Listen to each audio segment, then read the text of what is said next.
Alors, pourquoi ne pas créer un groupe Facebook pour les membres de WMA? Donc, c'est une sœur qui demande est-ce qu'on peut soit créer un groupe, soit réactiver l'ancien groupe, celui qu'on avait sur Facebook. Alors, malheureusement, on ne pourra pas, même avec comment dire, on a essayé les groupes. C'est vrai que c'est très bien. Il y a beaucoup d'interactions.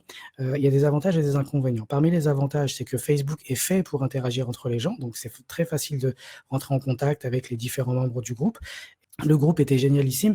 Le seul souci, c'est que, en fait, ce qu'on a remarqué aussi, c'est que, les travers de Facebook, c'est que quand on est dans Facebook, eh bien, on a du mal à sortir de Facebook, donc ça vient plomber un peu la productivité. D'accord?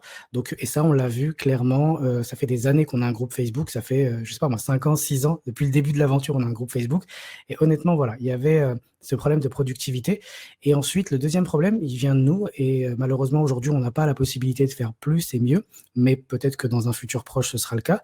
On ne peut pas modérer le groupe. Donc ça crée de l'insatisfaction. Quand les gens posent des questions, même s'ils savent que dans le groupe, nous, on n'est pas censé répondre à des questions techniques, en fait, ils sont un peu déçus parce que voilà, ils s'attendent à ce que nous, on soit là, présents.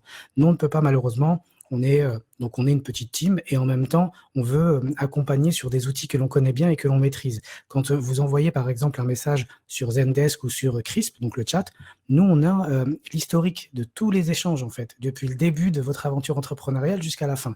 Et ça nous sert beaucoup parce que si vous arrêtez votre projet aujourd'hui et que vous reprenez dans 6 mois, et que vous arrêtez dans 6 mois et que vous reprenez encore dans 6 mois et puis vous reprenez et vous faites ça et en fait, vous vous rendez pas compte, pas tout le monde tout le monde ne se rend pas compte qu'il est dans un schéma, en fait et ce schéma, nous, on le voit et donc on lui indique, on dit: «OK, donc on a des façons d'aborder la chose». On lui dit pas: «Tu es dans un schéma psychologique d'auto-sabotage». Non, en fait, on lui dit: «OK, donc qu'est-ce qui n'a pas fonctionné la première fois? Parce que tu avais tel projet, il y avait ça et qu'est-ce qui n'a pas fonctionné la deuxième fois? Non, mais il y avait ça» et puis le membre se rend compte lui-même qu'en fait, c'est le problème vient de lui, en fait, et qu'il faut qu'à ce moment-là, il puisse se focus sur un seul projet à la fois ou régler le problème qui fait qu'à chaque fois, il est obligé de revenir en arrière.